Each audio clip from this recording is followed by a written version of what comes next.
ഒന്നാമത്തെ കാര്യം നീതിമാനായ ഭരണാധികാരികളില്ലാത്തതാണ്. രണ്ട്, സന്മാർഗത്തിലേക്ക് നയിക്കുന്ന ആലിമീങ്ങളില്ലാത്തത് കൊണ്ടാണ്. മൂന്ന്, തിന്മ കണ്ടാൽ തിരുത്തുന്ന നന്മ ഉപദേശിക്കുന്ന പ്രായമുള്ള ഉപ്പമാരും ഉമ്മമാരും ഇല്ലാത്തത് കൊണ്ടാണ്. നാല്, വനിസാഉഹും മസ്തൂറാത്ത് യതബറജന തബറജൽ ജാഹിലിയത്തിൽ ഊലാ. അല്ലാഹുവിന്റെ പ്രവാചകൻ പറയുന്ന നാലാമത്തെ കാരണം എന്തെന്നറിയുവോ? ഇന്നത്തെ പെണ്ണുങ്ങളുടെ ജീവിതത്തിന്റെ ശൈലികളാ, ഇന്നത്തെ പെണ്ണുങ്ങളുടെ പ്രവർത്തനങ്ങളാണ്. 6-ാം നൂറ്റാണ്ടിലെ കാട്ടറബികളായ പെണ്ണുങ്ങളെ പോലും തോപ്പിച്ച് കളയുന്ന രീതിയില്, അവരെ പോലും പരാജയപ്പെടുത്തി കളയുന്ന രീതിയില് എന്റെ പ്രിയപ്പെട്ട സഹോദരിമാരുടെ ജീവിതം അങ്ങനെയാണല്ലോ. എന്റെ പ്രിയപ്പെട്ട പെങ്ങന്മാര്, ഉള്ളത് പറഞ്ഞതിന്റെ പേരിൽ നിങ്ങൾ എന്നെ എന്ത് പറഞ്ഞാലും എനിക്കൊന്നുമില്ല. നിങ്ങൾ എന്നോട് ദേഷ്യം കാണിച്ചെന്ന് പറഞ്ഞിട്ട് എനിക്കൊന്നുമില്ല. നിങ്ങളുടെ സ്നേഹം കിട്ടുന്നതിന് വേണ്ടി ഞാനിത് പറയാതെ ഇരുന്ന നാളെ അല്ലാഹു നരകത്തിൽ എടുത്തു വെക്കുന്ന ഒന്നാമത്തെ വിറക് എന്റെ ശരീരമായിരിക്കും പെങ്ങള്. അതുകൊണ്ട് എന്റെ പ്രിയപ്പെട്ട ഉമ്മമാരോട് പെങ്ങന്മാരോട്, അല്ലാഹുവേ, ഇന്നത്തെ മുസ്ലിം പെണ്ണിന്റെ ജീവിത ശൈലികൾ കണ്ടാൽ, അവളുടെ നടത്തവും അവളുടെ സ്വഭാവവും അവളുടെ പ്രവർത്തനങ്ങളും കണ്ടാൽ എന്റെ പ്രിയമുള്ളവരെ നമുക്ക് അത്ഭുതം സംഭവിച്ചു പോവുകയാണ്. ഇന്നത്തെ പെണ്ണുങ്ങൾക്ക് എന്തേ സംഭവിച്ചത്? ഇന്നത്തെ എന്റെ പ്രിയപ്പെട്ട പെങ്ങന്മാർക്ക് എന്തേ സംഭവിച്ചത്? എന്തെല്ലാം കോമാളിത്തരങ്ങളാണ്, എന്തെല്ലാം പേക്കൂത്തുകളാണ്. അല്ലാഹുവിനും അവന്റെ പ്രവാചകനും ഇഷ്ടപ്പെടാത്ത കാര്യങ്ങൾ ചെയ്യുന്നതിൽ എന്റെ പെങ്ങൾക്ക് യാതൊരു പേടിയുമില്ല. അവൾക്ക് മരണത്തെ കുറിച്ചുള്ള ചിന്തയില്ല, ഖബറിനെ കുറിച്ചുള്ള ചിന്തയില്ല, നാളെ പടച്ച റബ്ബിന്റെ പരലോകത്ത് ചെന്ന് നിൽക്കേണ്ടവളാണെന്നുള്ള ഓർമ്മയില്ല. ചെയ്തു കൂട്ടിയത് മുഴുവനും പിടിച്ചു നിർത്തിയിട്ട് അല്ലാഹു എന്നെ ചോദിക്കുന്ന ഒരു ദിവസം വരാനുണ്ടെന്ന് എന്റെ പ്രിയപ്പെട്ട പെങ്ങന്മാര് മറന്നു പോവുകയാണ്. എല്ലാവരും ടിക്ടോക്കിന്റെ പുറകിലാ. എന്റെ പ്രിയപ്പെട്ട മുസ്ലിം പെണ്ണേ, അല്ലാഹുവേ, പണ്ടുള്ള പെണ്ണുങ്ങൾ തന്റെ മുഖം മറ്റൊരുത്തനെ കാണുന്നത് പേടിച്ചിരുന്ന ഒരു കാലമുണ്ട്, ലജ്ജയുണ്ടായിരുന്ന ഒരു കാലമുണ്ട്. അവന്റെ മുന്നിൽ വന്ന് സംസാരിക്കാൻ മടി കാണിച്ചിരുന്ന പെണ്ണുങ്ങളുടെ കാലമുണ്ട്. പക്ഷേ ഇന്ന് പടച്ചവനെ, എന്റെ സഹോദരിമാര്, പടച്ചവനെ ടിക്ടോക്ക് എടുത്ത് ഫേസ്ബുക്കിൽ ഇട്ടിട്ട് ലൈക്ക് തണ്ടുന്ന കാലവാ. എന്റെ പ്രിയപ്പെട്ട പെങ്ങന്മാരോട് ചോദിക്കുകയാ, നിങ്ങൾക്ക് എങ്ങനെ കഴിയുന്നു പെങ്ങള്? 15ഉം 20ഉം വയസ്സുള്ള പെമ്മക്കള് പോകട്ടെ, 40 തികഞ്ഞ എന്റെ ഉമ്മമാര് പോലും ഇന്നതിന്റെ അടിമകളായി മാറിയിരിക്കുകയാണ്. പെങ്ങളെ, 15 വയസ്സുകാരിക്ക് പക്വതയെത്തിയില്ല. ഈ 40 തികഞ്ഞ കിളവിയായ നിനക്കിനി എന്ന് പക്വതയെത്താരാ? 40 തികഞ്ഞ ഉമ്മ 18 വയസ്സുകാരിയായ 20 വയസ്സുകാരിയായ മകളുടെ കൂടെ ടിക്ടോക്ക് നടത്തുന്നത് ഉമ്മയാണ്. അല്ലാഹുവേ, തന്റെ പൊന്നാര മക്കള് തോന്നിവാസം കാണിക്കുമ്പോ മൊബൈല് പിടിച്ചു കൊടുക്കുന്നത് ഉമ്മയാ. എന്റെ പ്രിയപ്പെട്ട സഹോദരിമാരോട് പറയുകയാ, എന്തിനാ മോള്, നിനക്ക് ഈ രാജ്യത്ത് എന്ത് ചെയ്യാനുമുള്ള സ്വാതന്ത്ര്യമുണ്ട്. കാരണം എന്നത് പറയുന്നവൻ അകത്ത് പോയി കിടക്കേണ്ട അവസ്ഥയാ. എന്റെ പ്രിയപ്പെട്ട പെങ്ങളോട് എനിക്കൊരപേക്ഷയേ ഉള്ളൂ, നീ എന്ത് വേണമെങ്കിലും ചെയ്തോളൂ, നീ എന്ത് വൃത്തികേട് വേണമെങ്കിലും കാണിച്ചോ. എന്തിനാ മോളെ ഫർദ ധരിക്കുന്നത്? എന്തിനാ മോളെ ഫർദ ധരിക്കുന്നത്? അതൊരു പുണ്യമായ വസ്ത്രമല്ലേ? അത് ആയിഷ ബീവി ധരിച്ചതല്ലേ? അത് ഖദീജ ബീവി ധരിച്ചതല്ലേ? അത് അല്ലാഹുവിന്റെ റസൂലിന്റെ കരളിന്റെ ഘട്ടമായ ഫാത്തിമ ബീവി ധരിച്ചതല്ലേ? ഒരുപാട് മഹദികൾ ധരിച്ച ഫർദയല്ലേ മോള്? എന്തിനാ അതിട്ടുകൊണ്ട് നീ പണി കാണിക്കുന്നത്? നിനക്കതൊന്ന് ഊരിയിട്ടുകൂടെ? എന്റെ പ്രിയപ്പെട്ട പെണ്ണന്മാർ, പടച്ചവനെ ഇന്ന് ആരെയും മറന്നുപോയി. അല്ലാഹുവിനെ മറന്നു, റസൂലുള്ളാഹിനെ മറന്നു, വാപ്പയെ മറന്നു, ഉമ്മയെ മറന്നു, ഗുരുനാഥനെ മറന്നു, എല്ലാവരെയും മറന്നു. ഏതെങ്കിലും ഒരു മരത്തിന്റെ ചുവട് കിട്ടിയാൽ എന്തിനെന്റെ പ്രിയമുള്ളവരെ ഇന്ന് വാഹനങ്ങളിൽ സഞ്ചരിക്കാൻ കഴിയുന്നില്ല, ട്രെയിനുകളിൽ യാത്ര ചെയ്യാൻ കഴിയുന്നില്ല. എന്റെ പ്രിയപ്പെട്ടവരെ എവിടെ നോക്കിയാൽ പഠിച്ചവരെ തന്റെ കണ്ണിന്റെ മുന്നിൽ ഉസ്താദന്മാരിയ്ക്കുന്നുണ്ട്, വാപ്പയുടെ പ്രായമുള്ളവരിയ്ക്കുന്നുണ്ട്, ഉമ്മയുടെ പ്രായമുള്ളവരിയ്ക്കുന്നുണ്ട്, തന്നെ പോലെ ചെറുപ്പക്കാരിയായ പെണ്ണുങ്ങളിരിക്കുന്നുണ്ട്. ഇതെല്ലാവരും മുന്നിലിരിക്കുമ്പോഴും അമുസ്ലിമായ കൂട്ടുകാരന്റെ മടിത്തട്ടിൽ കിടക്കുന്ന എന്റെ പ്രിയപ്പെട്ട പെങ്ങള് എങ്ങനെ കഴിയുന്നടി നിനക്കിങ്ങനെ കാണിക്കാറ്? ആരിരുന്നാലും നാണമില്ല. അവന് ലജ്ജയുണ്ട്, അവന് ലജ്ജയുണ്ട്. പക്ഷേ നമ്മുടെ സമുദായത്തിന് ലജ്ജയില്ല. അവൻ ഒടിഞ്ഞു മാറിയാലും വിടില്ല. അവന്റെ തോളിലൂടെ കൈയിട്ട് കൊണ്ട് ഉസ്താദന്മാരുടെ മുന്നിലിരുന്ന് സെൽഫി എടുക്കുന്ന പെണ്ണുങ്ങളുടെ കാലമാ. ഏതെങ്കിലും ഒരു മരത്തിന്റെ ചുവട് കിട്ടിയാൽ, ഏതെങ്കിലും ഒരു മരത്തിന്റെ ചുവട് കിട്ടിയാ അവിടെ ഇരുന്നു കൊണ്ട് റബ്ബേ തന്റെ വികാരം തീർക്കുന്ന പെണ്ണുങ്ങളുടെ കാലമാ.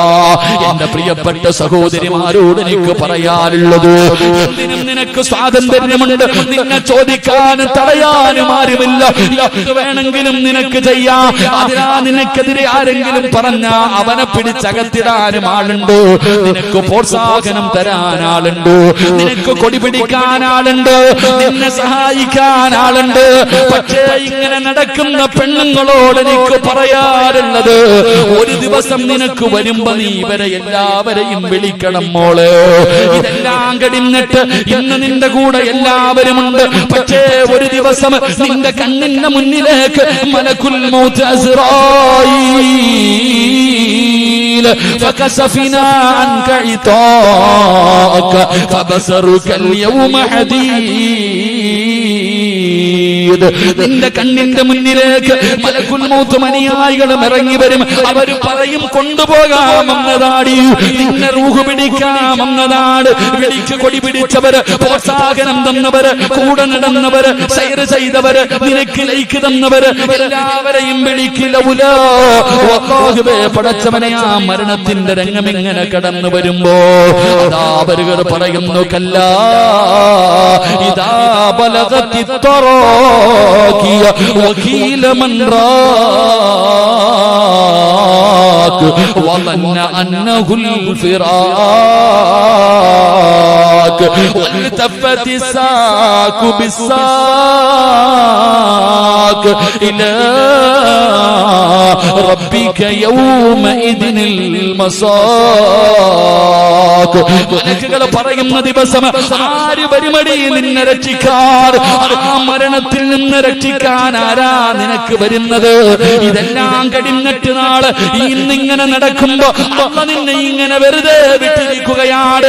ഓന്തോടിയാൽ എവിടെ വരെ ഓടും പെണ്ണ്, നീ പോയാൽ എവിടെ വരെ പോകുമടി? ഈ ഓട്ടത്തിനൊരവസാനമുണ്ട്. അല്ല പറയുകയാ, അല്ല പറയുകയാ, വത്തഖൂ യൗമൻ തുർജഊന ഫീഹി ഇലല്ലാഹ്. എവിടെ പോയാൽ ഒരു ദിവസം നീ എന്റെ മുന്നിൽ തിരിച്ചു വരുമടി. നീ എവിടെ പോയാൽ നാളെ എന്റെ മുന്നിൽ വന്ന് നിൽക്കുന്ന ഒരു ദിവസം നിനക്ക് വരാനുണ്ട്. അതുകൊണ്ട് പെങ്ങളോട് പറയുകയാ, ഇന്നെല്ലാ ഫ്രണ്ട്ഷിപ്പാണ്. ഇവന്റെ കയ്യിൽ പിടിച്ചാലും കുറ്റം പറയാ പാടില്ല. നിനക്ക് കൂട്ടുകാരാണ്. പെങ്ങളെ വ്യഭിചാരമെന്ന് പറഞ്ഞാൽ ആണും പെണ്ണും കിടപ്പറയിൽ കിടന്ന് ശാരീരികമായി ബന്ധപ്പെടുന്നതിന് മാത്രമല്ല വ്യഭിചാരമെന്ന് പറഞ്ഞത്. അല്ല വ്യഭിചരിക്കരുതെന്നല്ല പറഞ്ഞത്. വലാ തഖറബുസ്സിനാ ഇന്നഹു കാന ഫാഹിശാ. വ്യഭിചരിക്കരുതെന്നല്ല പറഞ്ഞത്. നിങ്ങൾ അടുക്കല്ലേ, നിങ്ങൾ അടുക്കല്ലേ. അവന്റെ കയ്യിൽ പിടിക്കുന്നത് വ്യഭിചാരമാണ്. അവനെ കാണുന്നത് വ്യഭിചാരമാണ്. അവനോട് സംസാരിക്കുന്നത് വ്യഭിചാരമാണ്. അവൻ പറയുന്നത് കേൾക്കുന്നത് വ്യഭിചാരമാണ്. അവനെ കുറിച്ച് ചിന്തിക്കുന്നത് വ്യഭിചാരമാണ്. ഇത് വ്യഭിചാരമാണ്, വ്യഭിചാരമാണ്. ഇങ്ങനെ വ്യഭിചരിക്ക് നടക്കുന്നവന്റെ ആയുസ് കുറവാണ്. ഇങ്ങനെ വ്യഭിചരിച്ച് നടക്കുന്നവന്റെ ആയുസ് കുറവാണ് പൊന്നുമോനെ.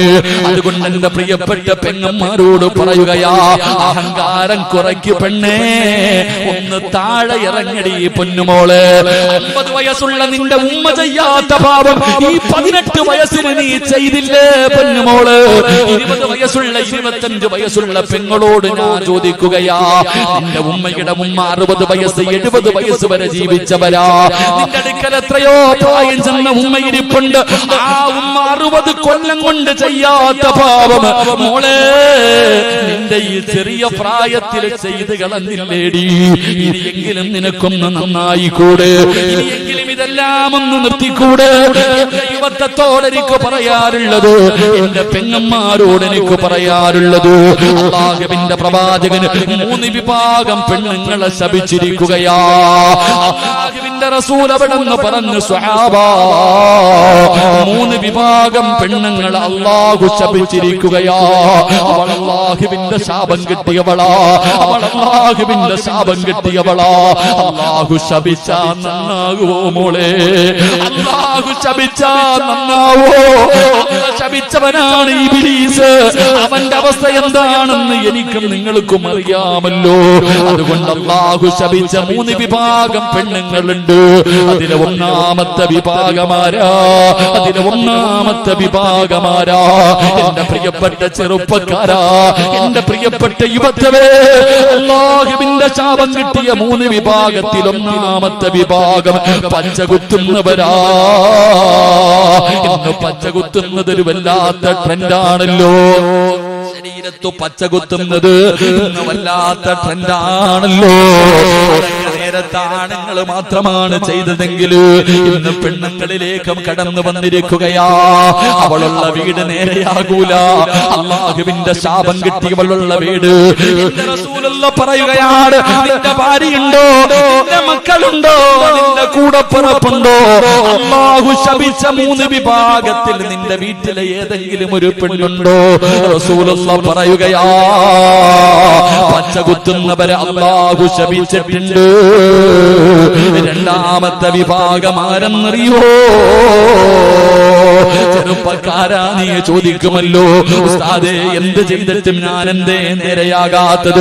ഞാനെന്ത് കച്ചവടം ചെയ്താലും പൊളിയുന്നല്ലോ, എന്തെല്ലാം ഉണ്ട് ഉസ്താദേ, ബർക്കത്തില്ലല്ലോ, വയറ് നിറയുന്നില്ലല്ലോ, തൃപ്തിപ്പെടാ കഴിയുന്നില്ലല്ലോ. എന്റെ ചെറുപ്പക്കാരാ, വീട്ടിൽ പോയിട്ട് നോക്കടാ. അല്ലാഹുവിന്റെ റസൂല് പറയുന്നു, പടച്ച റബ്ബ് ശപിച്ച രണ്ടാമത്തെ വിഭാഗമാരാ? സൗന്ദര്യത്തിന് വേണ്ടി മുഖത്തെ മുടി പറിച്ചു കളയുന്ന പെണ്ണ്. നീ അല്ലാഹുവിന്റെ ശാപം കിട്ടിയവളാ. വീട്ടിൽ ചെന്നിട്ട് ഭാര്യയുടെ പിരിയത്തിൽ നോക്കടാ ചെറുപ്പക്കാരാ. നിന്റെ ഉമ്മയുടെ വയറ്റിൽ കിടന്ന തെറ്റ് കണ്ടാ തിരുത്തേണ്ടവനാണ് നീ. നിന്റെ പെങ്ങളുടെ നെറ്റിയിൽ അവരുടെ മുഖത്തേക്ക് നോക്ക്, നിന്റെ സഹോദരിയുടെ മുഖത്ത് നോക്ക്, നിന്റെ ഭാര്യയുടെ മുഖത്ത് നോക്ക്, നിന്റെ പെമ്മക്കളുടെ മുഖത്ത് നോക്ക്. ഇന്ന് പെണ്ണുങ്ങളല്ല സൗന്ദര്യവർദ്ധനവിന് വേണ്ടി പടച്ചവനെ അവരുടെ ശരീരത്തിലെ മുടി പിടിത് കളയുകയാണ്. ഇന്നെല്ലാം മോഡലാ, പുടുത്ത നാറുവടി പൊന്നുമോള്, മണ്ണ് തിന്നണ്ട ശരീരവാ. എത്രയൊക്കെ സൗന്ദര്യമുള്ളവളാണെങ്കിലും 3ന്റെ അന്ന് കബറങ്ങാടം പൊളിച്ചാ അല്ലാഹുവേ, ചിതലും പുഴുക്കളും താവളം പെരുത്തുണ്ടതിൽ സന്തോഷമാണവകൾ കൂടി ചെല്ലുന്നതിൽ. പൊൻവർണ്ണ കോമള മൃദുലമായ ശരീരമിൽ സമരത്തിലാണ് പരസ്പരം തിന്നുന്നതിൽ. കാർഡില്ലറേഷന് വേണ്ട പോലതിലുണ്ട്, ക്യൂ സിസ്റ്റമില്ല, തള്ളലാണത് കൊണ്ട്. ഇതെല്ലാം പുഴുക്കൾ തിന്നുന്ന ഒരു ദിവസം വരാനുണ്ട് മോളെ. നിന്റെ സൗന്ദര്യം നാട്ടുകാർക്ക് കാണാനുള്ളതല്ല, നിന്റെ സൗന്ദര്യം നിന്റെ ഭർത്താവിന് ആസ്വദിക്കാനുള്ളതാ. നാട്ടുകാരുടെ മുന്നിൽ സൗന്ദര്യമുള്ളവളാണെന്ന് തെളിയിക്കാ. തന്റെ മുഖത്തിലെയും തന്റെ പെരിയത്തിലെയും മുടി പിഴുതു കളയുന്ന ഉമ്മമാരെ, അല്ലാഹു ശപിച്ചവളാണ് നീ, അല്ലാഹുവിന്റെ ശാപം കിട്ടിയവളാണ് നീ. അങ്ങനെ ഏതെങ്കിലും ഒരു പെണ്ണു ഈ മഹാനിന്റെ ചാരത്ത് വന്നിരിപ്പുണ്ടോ? അല്ലാഹ് അള്ളാന്റെ മുന്നിൽ പൊട്ടിക്കരഞ്ഞ് തൗബ ചെയ്തോ, അള്ളാഹുവിന്റെ മുന്നിൽ പൊട്ടിക്കരഞ്ഞിട്ട് തൗബ ചെയ്തിട്ട് അള്ളാഹുവിന്റെ സ്നേഹം നേടാതെ പോകല്ലേ. മൂന്നാമത്തെ വിഭാഗമാരാ? അള്ളാഹുവിന്റെ ശാപം കിട്ടുന്ന മൂന്നാമത്തെ വിഭാഗം എന്റെ പ്രിയപ്പെട്ടവരെ, നരച്ച മുടി മറയ്ക്കുന്നവരാ. പടച്ചവനെ ഇന്ന് പ്രായം മറയ്ക്കാതെ, ഇന്ന് പ്രായം മറയ്ക്കാ പടച്ചവനെ നരച്ച മുടിയുടെ മുന്നില് എന്റെ പ്രിയപ്പെട്ടവരെ കറുത്ത പെയിന്റടിച്ചിട്ട് നടക്കുന്ന ചെറുപ്പക്കാരാ, എന്റെ പ്രിയപ്പെട്ട പെങ്ങന്മാര്, അല്ലാഹുവിന്റെ റസൂൽ അവിടെന്ന് പറയുകയാ, നീ ശാപം കിട്ടിയവളാണ്, പടച്ചറപ്പിന്റെ ശാപം കിട്ടിയവളാണ്. അതുകൊണ്ട് എന്റെ പ്രിയപ്പെട്ട മാതാപിതാക്കളോട് പറയുകയാണ്, ഈ പറയുന്ന മൂന്ന് വിഭാഗം പെണ്ണുങ്ങൾ നിന്റെ വീട്ടിലുണ്ടോ? അവർ അല്ലാഹുവിന്റെ ശാപം വാങ്ങുന്നവരാ. അതുകൊണ്ട് എന്റെ പ്രിയപ്പെട്ട സഹോദരിമാരോട്, എന്റെ പെങ്ങന്മാരോട് എനിക്ക് പറയാനുള്ളത്, നിങ്ങൾ പടച്ചവനെ ഭയന്ന് ജീവിക്കൂ, അല്ലാഹുവിനെ മറന്നു പോകല്ലേ, വന്ന വഴി മറന്നു പോകല്ലേ. നിങ്ങള് എല്ലാ പാവങ്ങളും കെടികളാ. ഇടയ്ക്കിടയ്ക്ക് നോവല് വായിക്കുന്നതൊക്കെ എടുത്ത് മാറ്റൂ. എന്തിനാ സിനിമാ താരങ്ങളെ കണ്ടുപിടിക്കുന്നത്, സീരിയൽ നടിമാരെ കണ്ടുപിടിക്കുന്നത്, മോഡലുകളുടെ ചരിത്രം വായിക്കുന്നത്? നിങ്ങളെ നിന്നെ പോലെ വികാര വിചാരമുള്ള പച്ചയിറച്ചിയുള്ള നിന്റെ കാല് കാടാരടകുള്ള, നിന്നെക്കാലും ഒരുപാട് സ്വപ്നങ്ങളും പ്രതീക്ഷകളുമായി കഴിഞ്ഞിരുന്ന എത്രയോ മഹദിമാരുണ്ട്. ആയിഷ ബീവിയുടെ ചരിത്രം എടുത്ത് വായിച്ചു നോക്ക്, ഖദീജ ബീവിയുടെ ചരിത്രം എടുത്ത് വായിച്ചു നോക്ക്, ഫാത്തിമ ബീവിയുടെ ചരിത്രം എടുത്ത് വായിച്ചു നോക്ക്. ഒരുപാട് സഹാബി വനിതകളുടെ ചരിത്രം നിനക്ക് പഠിക്കാറില്ലേ? നഫീസത്തുൽ മിസ്രിയ എന്തൊരു സൗന്ദര്യമുള്ള പെണ്ണായിരുന്നു. ആ മിസ്റിന്റെ മാണിക്യത്തിന്റെ ചരിത്രം നീ വായിച്ചു നോക്കാത്തതുണ്ട്. നൂറിൽ മിസ്രിയാനെ നിനക്കറിയുമല്ലോ, മൈമൂനത്തിൽ മിസ്രിയാനെ നിനക്കറിയുമല്ലോ. ഒരുപാട് മഹദികളുടെ ചരിത്രം നിനക്ക് വായിക്കാൻ പഠിക്കാനുണ്ടല്ലോ. ഇടയ്ക്കിടയ്ക്ക് സമയം കിട്ടുമ്പോ അവരൊക്കെ അവരുടെ ചരിത്രങ്ങളും വായിച്ചു നോക്കിയിട്ട് നിന്റെ ജീവിതത്തിൽ മാറ്റം വരുത്താ തീരുമാനിച്ചോ? എന്റെ പ്രിയപ്പെട്ട പെങ്ങൾക്ക് ഞാനൊരു ചരിത്രം പറഞ്ഞു തരാ. മഹാനായ നബി മുഹമ്മദ് മുസ്തഫ സല്ലല്ലാഹു അലൈഹി വസല്ലമ തങ്ങള്, എന്റെ പ്രിയപ്പെട്ട പെങ്ങള്, സ്വന്തം നിലനിൽപ്പിന് വേണ്ടി പടച്ച റബ്ബിന്റെ ദീൻ മറന്നു പോകുന്ന ഏത് വൃത്തികേടുകൾക്കും കൂട്ടു നിൽക്കാൻ തയ്യാറാകുന്ന യുവത്വേ, അല്ലാഹുവിന്റെ പ്രവാചകൻ അവിടെന്ന് പറയുകയാണ്, ദഖൽതുൽ ജന്ന വസമിഅത് ഖശബതൻ. അല്ലാഹുവിന്റെ പ്രവാചകൻ സ്വർഗ്ഗത്തിലൂടെ നടന്നു പോകുമ്പോ അതാ മുത്തുനബിയുടെ മുന്നിലൂടെ സ്വർഗ്ഗത്തിൽ ഒരു പെണ്ണിങ്ങനെ നടന്നു പോവുകയാ. അല്ലാഹുവിന്റെ പ്രവാചകന്റെ മുന്നിലൂടെ സ്വർഗ്ഗത്തിൽ ഒരു പെണ്ണിങ്ങനെ നടന്നു പോവുകയാണ്. ആരാണെന്നറിയുന്നില്ല. അല്ലാഹുവിന്റെ റസൂലിനെ വല്ലാത്ത അത്ഭുതമായി പടച്ചവര്, എന്നെക്കാലം മുമ്പേ സ്വർഗ്ഗത്തിൽ ഒരു പെണ്ണ് കടന്നു പോകുന്നു. മുത്തുനബിയാണ് സ്വർഗ്ഗം തുറക്കുന്നത്. അല്ലാഹുവിന്റെ പ്രവാചകന് സ്വർഗ്ഗത്തിലേക്ക് കടന്നു ചെല്ലുമ്പോ അല്ലാഹുവിന്റെ പ്രവാചകന്റെ മുന്നിലൂടെ നടന്നു പോകുന്ന ഒരു പെണ്ണിനെ കാണുകയാണ്. അല്ലാഹുവിന്റെ റസൂൽ ചോദിക്കുകയാണ്, ഫഖുൽതു മൻ ഹൗലാ, ആരാ എന്റെ മുന്നിലൂടെ നടന്നു പോകുന്ന ആ പെണ്ണാരാ? ആ സമയത്ത് മലക്കുകൾ പറയുകയാണ്, യാ റസൂലല്ലാഹ് ഹാദിഹി റുമൈസ, അത് റുമൈസയാണ് നബിയേ, അത് റുമൈസയാണ് നബിയേ. ആരാണ് റുമൈസ എന്നറിയുമോ? അനസ് ഇബ്നു മാലിക് റളിയല്ലാഹു തആല അൻഹു, അനസ് റളിയല്ലാഹു തആല അൻഹുവിന്റെ പ്രിയപ്പെട്ട മാതാവാണ് Mahdi Ummu Sulaim. Ummu Sulaim റളിയല്ലാഹു തആല അൻഹ, എന്റെ പ്രിയപ്പെട്ട പെങ്ങന്മാർക്ക് ആ സഹാബി വനിതയുടെ ചരിത്രം അറിയുമോ? അനസ് റളിയല്ലാഹു തആല അൻഹുവിന്റെ ഉമ്മയാണ്. അല്ലാഹുവേ, മഹദിയുടെ ചരിത്രം എടുത്ത് വായിച്ചു നോക്ക് പെങ്ങള്. അല്ലാഹുവിന്റെ ദീനിന് വേണ്ടി സ്വർഗം കിട്ടാൻ എന്തൊക്കെ ത്യാഗം സഹിച്ചവനെന്നറിയുമോ? പരിശുദ്ധ ദീനിനെ കുറിച്ച് കേൾക്കുകയാണ്, മുത്തുനബിയെ കുറിച്ച് കേൾക്കുകയാണ്. ഉമ്മു സുലൈം റളിയല്ലാഹു തആല മുസ്ലിമാവുകയാ. അല്ലാഹുവിന്റെ ദീനിലേക്ക് ഷഹാദത്ത് കലിമ പറഞ്ഞിട്ട് കടന്നു വരികയാണ്. മുസ്ലിമായിട്ട് ഉമ്മു സുലൈം എന്ന പെണ്ണ് തന്റെ പൊന്നാര അരസെന്ന് പറയുന്ന പിഞ്ചു മകന്റെ കയ്യിൽ പിടിച്ചുകൊണ്ട് വീട്ടിലേക്ക് കടന്നു ചെല്ലുമ്പോ മാലിക് എന്ന ഭർത്താവ് പറയുന്ന ഉമ്മു സുലൈം, എനിക്ക് നിനക്ക് എന്നെ വേണോ, പുതിയ മതം വേണോ? നിനക്ക് ഇസ്ലാം മതമാണോ വേണ്ടത്, എന്നെയാണോ നിനക്ക് വേണ്ടത്? ഭർത്താവ് തന്റെ ഭാര്യയോട് ചോദിക്കുമ്പോ കുഞ്ഞിനെ കയ്യിൽ പിടിച്ചിട്ട് ഉമ്മു സുലൈം പറയുന്നു, മാലിക്കേ, എനിക്ക് നിങ്ങളെക്കാളും വലുത് അല്ലാഹുവിന്റെ ദീനാ. എനിക്ക് പടച്ച റബ്ബിനെയാ വേണ്ടത്, എനിക്ക് മുത്തുനബിയാണ് വേണ്ടത്. ഉമ്മു സുലൈം, മതം കളഞ്ഞില്ലെങ്കിൽ ഞാൻ നിന്നെ ഉപേക്ഷിക്കും. ഉമ്മു സുലൈം, ഭർത്താവ് പറയുകയാ, നിന്നെ ഞാൻ ഉപേക്ഷിക്കും, ഈ പിഞ്ചു മകനെയും കൊണ്ട് നീ ഒറ്റയ്ക്ക് ജീവിക്കേണ്ടി വരും. ഉമ്മു സുലൈം റളിയല്ലാഹു തആല പറഞ്ഞു, അല്ലാഹുവിന്റെ ദീൻ വലിച്ചെറിയാൻ എനിക്ക് പറ്റൂല. എനിക്ക് അല്ലാഹുവിനെ വേണം, എനിക്ക് മുത്തുനബിയെ വേണം, എനിക്ക് എന്റെ ദീൻ വേണം. അതുപോലെ നിങ്ങളെയും എനിക്ക് വേണം, നിങ്ങളെ ഉപേക്ഷിക്കാൻ എനിക്ക് കഴിയില്ല. അതാ ഉമ്മു സുലൈം റളിയല്ലാഹു തആലയുടെ മറുപടി കേൾക്കുമ്പോൾ മാലിക് എന്ന് പറയുന്ന ഭർത്താവുണ്ടല്ലോ, പടച്ചവനെ തന്റെ പൊന്നാര മകനെ കയ്യിലേൽപ്പിച്ചിട്ട് അവിടെ വീട്ടിൽ നിന്നിറങ്ങി പോവുകയാണ്. ചോര കുഞ്ഞിനെ മാറിടത്തിലേക്ക് ചേർത്ത് പിടിച്ചിട്ട് ഉമ്മു സുലൈം നിന്ന് കരയുകയാ. എന്ത് ചെയ്യണമെന്നറിയില്ല. മുസ്ലിമായതിന്റെ പേരിൽ തന്റെ പ്രിയപ്പെട്ട ഭർത്താവ് ഉപേക്ഷിച്ചിട്ട് ഇറങ്ങി പോവുകയാണ്. Ummu Sulaim തകർന്നില്ല. അനസ് എന്ന് പറയുന്ന പൊന്നുമോനെ വല്ലാതെ കഷ്ടപ്പെട്ട് വളർത്തുകയാണ്. അല്ലാഹുവേ, ഒരുപാട് ത്യാഗങ്ങൾ സഹിച്ച് വളർത്തുകയാ.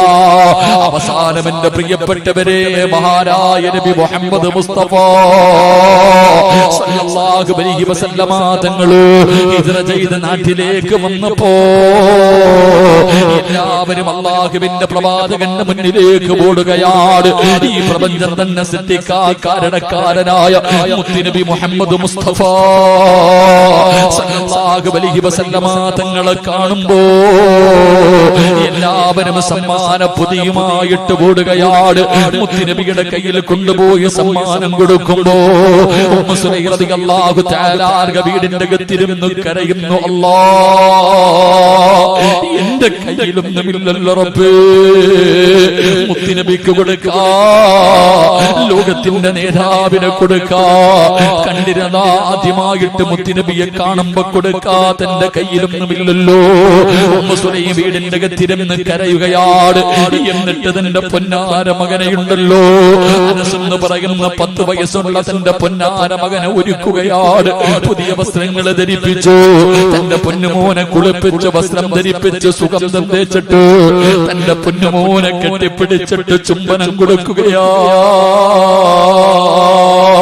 അനസ് എന്ന് പറയുന്ന പൊന്നുമകൻ ചോദിക്കുന്നു, എന്തിനാ ഉമ്മ കരയുന്നത്, എന്തിനാ ഉമ്മ കരയുന്നത്? തന്റെ പൊന്നാര മകന് കെട്ടിപ്പിടിച്ച് ചുംബനം കൊടുത്തിട്ട് കയ്യിൽ പിടിച്ചുകൊണ്ട് ഇലാ ഹദ്റത്തി റസൂലില്ലാഹ്, അല്ലാഹുവിന്റെ പ്രവാചകന്റെ ചാരത്തേക്ക് ഉമ്മു സുലൈം കടന്നു പോവുകയാണ്. അല്ലാഹുവിന്റെ പ്രവാചകന്റെ മുന്നിലേക്ക് കടന്നു ചെന്നിട്ട് അവിടെ നിന്ന് പറയുന്നു, നബിയേ, യാ റസൂലല്ലാഹ്, അല്ലാഹുവിന്റെ റസൂലേ, എല്ലാവരും അങ്ങേക്ക് സമ്മാനം കൊണ്ടുവന്ന് തരുന്നുണ്ട്, വിലപിടിപ്പുള്ള സമ്മാനങ്ങള് എല്ലാവരും അങ്ങയുടെ കയ്യിൽ കൊണ്ടുവന്ന് തരുന്നുണ്ട്. എന്റെ കയ്യിൽ തരാനൊന്നുമില്ല നബിയേ, ഞാൻ പാവപ്പെട്ടവളാ, എന്റെ കയ്യിൽ തരാനൊന്നുമില്ല നബിയേ.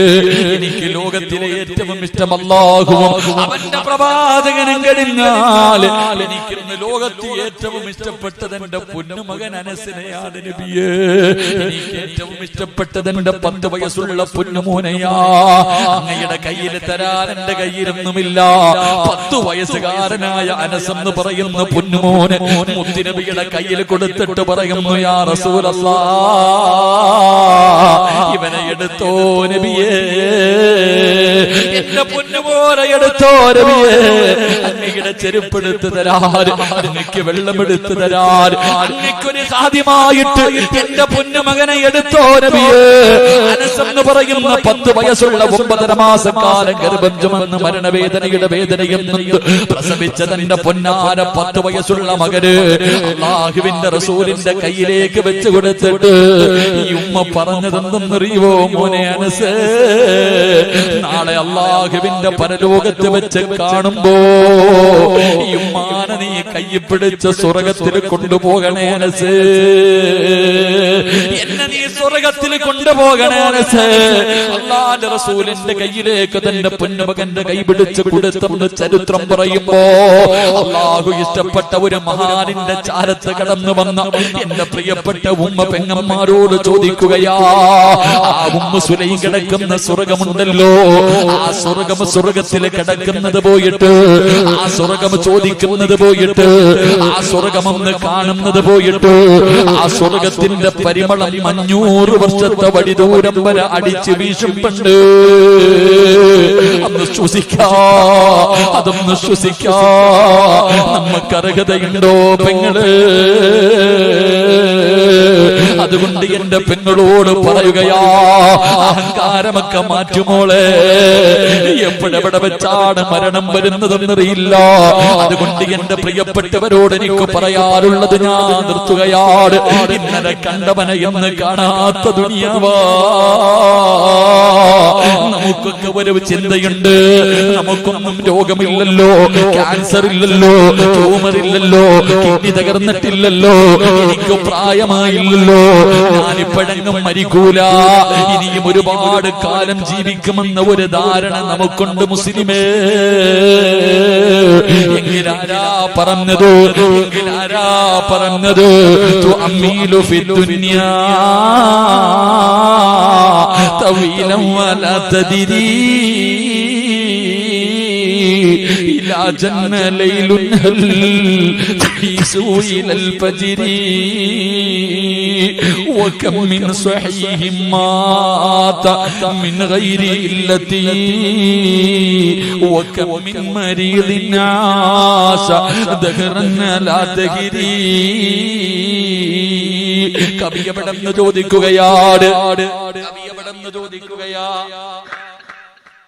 നമ്മുടെ ചില പ്രവർത്തനങ്ങളും നടത്തവും നമ്മുടെ ജീവിതവും കണ്ട ഒരിക്കലും മരിക്കാത്തവനെ പോലെ ഇങ്ങനെ നടക്കുന്നവരോട് കവി ചോദിക്കുകയാ, ഇലാ ജന്ന ലൈലുൻ ഹൽ തഈസു ഇലൽ ഫജ്രി. രാവിലെ സലാം പറഞ്ഞിട്ട് ജോലിക്ക് പോയ നിന്റെ വാപ്പ എവിടെ പോയടാ? രാവിലെ ജോലിക്ക് പോകുവാണെന്ന് പറഞ്ഞ് കെട്ടിപ്പിടിച്ച് ചുംബനം തന്നിട്ട് ജോലിക്ക് പോയ നിന്റെ വാപ്പ എവിടെ പോയി? രാവിലെ പാതിരാത്രി ഭക്ഷണം കഴിച്ച് ഉമ്മയുടെ കൂടെ കിടപ്പറയിലേക്ക് കടന്ന നിന്റെ വാപ്പ എവിടെ? നിന്റെ ഉമ്മ എവിടെ? രാവിലെ പോയവർ വൈകുന്നേരം തികച്ചില്ല, വൈകുന്നേരത്തെ കടന്നവര് രാവിലെ എഴുന്നേറ്റില്ല. കണ്ടില്ലേടാ കൊണ്ടുപോയത്? മൂക്കിന്റെ ദ്വാരം പഞ്ഞി കൊണ്ടടയ്ക്കുന്നേ, കാണേണ്ടവർ കണ്ടോ ഇതാ പൊതിയുന്നേ. മയ്യത്തുകട്ടിൽ തോളിലേക്കുയരുന്നേ, പുരയ്ക്കുള്ളിലപ്പോൾ രോദനം ഉയരുന്നേ. അരുമക്കിടാങ്ങൾ വാപ്പയെ വിളിക്കുന്നേ, അതിനുത്തരം നൽകാതെ നീ കിടക്കുന്നേ. വെള്ള തുണിയിലേക്ക് കുളിപ്പിച്ചിട്ട് നിന്റെ വാപ്പാനെ കൊണ്ടുകിടത്തി, നിന്റെ ഉമ്മാനെ കൊണ്ടുകിടത്തി, നിന്റെ കുടുംബത്തിലെ പലരെയും കൊണ്ടുകിടത്തി, മൂക്കിന്റെ താരത്ത് പഞ്ഞികെടുത്ത് വെച്ചു, ചെവിയിലും വായിലും കണ്ണിലുമെല്ലാം പഞ്ഞികെടുത്ത് വെച്ച് 3 കഷ്ടം വെള്ള തുണിയെടുത്ത് പൊതിഞ്ഞിട്ട് അതാ തലയിലും കാലിലും തുണിയങ്ങ് ചുരുട്ടിയിട്ട് 3 കെട്ട് കെട്ടിയിട്ട് പള്ളിയിൽ നിന്ന് കൊണ്ടുവന്ന മയ്യത്ത് കെട്ടിനകത്ത് എടുത്തു വെച്ച് 6 പേര് ചുമന്നുകൊണ്ട് പള്ളിപ്പറമ്പിൽ കൊണ്ടുപോയി കുടിച്ചിട്ട് കുറിച്ചിട്ടില്ലടാ. എന്തേ ചിന്തിക്കാത്തത്? നീ വിചാരിച്ചോ ക്യാൻസർ ഉണ്ടെങ്കിലേ മരിക്കുമെന്ന്, ട്യൂമർ വന്നാലേ മരിക്കുമെന്ന് നീ കരുതിയെങ്കിൽ ഇല്ലടാ. വകം മിൻ സ്വഹീഹിൻ മാത മിൻ ഗൈരി ഇല്ലത്തി, ഒരു രോഗവുമില്ലാത്തവർ പെട്ടെന്ന് വീണും മരിച്ചു പോകുന്നടാ ചെറുപ്പക്കാരാ. കഴിഞ്ഞ ഞായറാഴ്ച ദിവസം ചങ്ങനാശ്ശേരിയിലെ റബ്ബേ 28-ാം തീയതി 27-ാം തീയതി ചങ്ങനാശ്ശേരിയിലെ മക്കാമിൽ കിടക്കുന്ന കറുത്ത തങ്ങളുടെ ആണ്ട് നേർച്ചയായിരുന്നു. എന്റെ പ്രിയപ്പെട്ടവരെ, എന്റെ മഹല്ലില്, ഞാൻ ജോലി ചെയ്യുന്ന മഹല്ലില് അതാ 18 വയസ്സുള്ള ചെറുപ്പക്കാരൻ പടച്ചവനെ ഗൾഫിൽ നിന്ന് വന്നതാണ്, ഗൾഫിൽ നിന്ന് വന്നതാണ്. തന്റെ പൊന്നാര മകനെ കൊണ്ടുവന്ന് വിട്ടിട്ട് വാപ്പ അങ്ങോട്ട് പോയതേ ഉള്ളൂ. ഒരു ദിവസമേ കഴിഞ്ഞുള്ളൂ. 18 വയസ്സുള്ള പൊന്നുമോ ഭക്ഷണം കഴിഞ്ഞിട്ട് കിടന്നതാ. സുബഹിക്ക് എഴുന്നേറ്റില്ല മോനെ. ചെന്ന് നോക്കുമ്പോ അവന്റെ ശരീരം തണുത്ത് വിറച്ചിരിക്കുകയാ. അവന് ക്യാൻസർ ഇല്ല, അവന് ട്യൂമർ ഇല്ല, ഒരു മാരക രോഗവുമില്ല. അവൻ അറ്റാക്ക് ഉണ്ടാകാ, കൊളസ്ട്രോൾ ഇല്ല, ബ്ലോക്ക് വന്നിട്ടില്ല. രാത്രി കിടക്കുമ്പോ ഒരു തലവേദന പോലുമില്ലാത്ത 18 വയസ്സുകാരമെന്നാറടി മണ്ണിന്റെ അകത്താ. തന്റെ പ്രിയപ്പെട്ട ഭാര്യ പ്രസവിച്ചിട്ട് 6 മാസം. പടച്ചവനെ, എന്റെ പള്ളിയുടെ നമ്മുടെ പരിസരം കോട്ടയം ജില്ലയില് അതാ തന്റെ പൊന്നാര ഭാര്യ പ്രസവിച്ചിട്ട് 6 മാസമായി.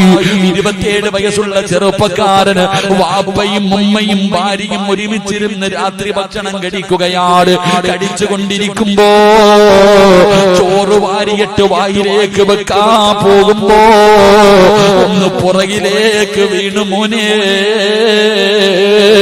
അനക്കമില്ലടാ. ഹോസ്പിറ്റലിൽ കൊണ്ടുപോകുമ്പോ ഡോക്ടർ പറഞ്ഞു സൈലന്റ് അറ്റാക്കാ. എത്രയോ പിഞ്ചുമക്കളുടെ മയ്യത്ത് കബറടക്കി വരുന്നുണ്ട്, എത്രയോ പിഞ്ചു കുഞ്ഞുങ്ങളുടെ മയ്യത്ത് കബറടക്കി വരുന്നുണ്ട്. എന്തേ നിനക്കും മരിക്കേണ്ടവനാണെന്ന് തോന്നാത്തതെന്താണ്? അതുകൊണ്ട് പറയുകയാ, എപ്പോഴെവിടെ വെച്ചാ വരുന്നതെന്നറിയില്ല, ഏത് രീതിയിലാ വരുന്നതെന്നറിയില്ല. അതുകൊണ്ട് ഒരുങ്ങിക്കോ, അതുകൊണ്ട് ഒരുങ്ങിക്കോ, സ്വന്തം കാര്യം നോക്കിക്കോ. ഇതാ ജാ നസ്റുല്ലാഹി വൽ ഫത്ഹ് വറഅയ്ത الناس يدخلون في دين الله أفواجا فسبح بحمد ربك واستغفره إنه كان توابا. ഇത് മുത്തുനബിയുടെ മരണമെടുത്തു എന്ന് അല്ലാഹുവിന്റെ റസൂലിന്റെ മുന്നിൽ ജിബ്രീൽ വന്നറിയിച്ച ഒന്നാമത്തെ അടയാളമാ. അതുകൊണ്ട് എനിക്കും നിങ്ങളോട്, എന്റെ നഫ്സിനോടും നിങ്ങളോടും എനിക്ക് പറയാറുള്ളത്, സമയമായി, ഈ ലോകം തകരാ സമയമായി. അതിന്റെ അഹങ്കാരമാ കാണുന്നത്. അല്ലാഹുവേ, അതിന്റെ മുമ്പുള്ള പ്രവർത്തനങ്ങളാ കണ്ടുകൊണ്ടിരിക്കുന്നത്. ഇതെല്ലാം ഇടിഞ്ഞു വീഴാറായി. വേണമെങ്കിൽ ഒരുങ്ങിക്കോ, വേണമെങ്കിൽ നന്നായിക്കോ, വേണമെങ്കിൽ പടച്ച റബ്ബിന്റെ സ്നേഹം പിടിച്ചു പറ്റിക്കോ, എന്നിട്ട് രക്ഷപ്പെടാൻ നോക്കിക്കോ. അതുകൊണ്ട് ഫസബ്ബിഹു ബിഹംദി റബ്ബിക, അല്ലാഹുവിലേക്കടുത്തോ, അല്ലാഹുവിലേക്കടുത്തോ. പടച്ച റബ്ബിന്റെ സ്നേഹം വാങ്ങി വെച്ചോ. ഇസ്തിഗ്ഫാറുകൾ അധികമായിട്ട് പറഞ്ഞോ. മരണത്തിന് വേണ്ടി ഒരുങ്ങിക്കോ. അതുകൊണ്ട് എന്റെ പ്രിയപ്പെട്ട പെങ്ങള്, ഭൂമിയിൽ ദുരന്തമുണ്ടാകാറുള്ള 4ാമത്തെ കാരണം എന്തെന്നറിയോ? എന്റെ പ്രിയപ്പെട്ട പെങ്ങന്മാരെ, എല്ലാ പെണ്ണുങ്ങളെയും ഞാൻ കുറ്റപ്പെടുത്തുന്നില്ല, ഞാൻ നിങ്ങളെ ആക്ഷേപിക്കുന്നില്ല. കാരണം നിങ്ങളുടെ കാലിന്റെ ചുവട്ടിലാ സ്വർഗം കിടക്കുന്നത്, ഉമ്മാന്റെ കാൽ ചുവട്ടിലല്ലേ സ്വർഗം കിടക്കുന്നത്. അതുകൊണ്ട് എന്റെ ഉമ്മ പെങ്ങന്മാരെ ഞാൻ അവഹേളിക്കുന്നില്ല, നിങ്ങളെ കുറ്റപ്പെടുത്തുന്നില്ല. പക്ഷേ നിങ്ങളിലെ ചില പെണ്ണുങ്ങളുണ്ടല്ലോ, അവരാറാം നൂറ്റാണ്ടിൽ ജീവിച്ചിരുന്ന കാട്ടറബികളുടെ കാലത്ത് ജീവിച്ചിരുന്ന പെണ്ണുങ്ങളെക്കാലം തരതാഴ്ന്ന ജീവിതമാ. ഇരുണ്ട യുഗമെന്ന് വിളിക്കുന്ന ഡാർക്ക് ഏജിലെ പെണ്ണുങ്ങളെക്കാല് കഷ്ടവാ.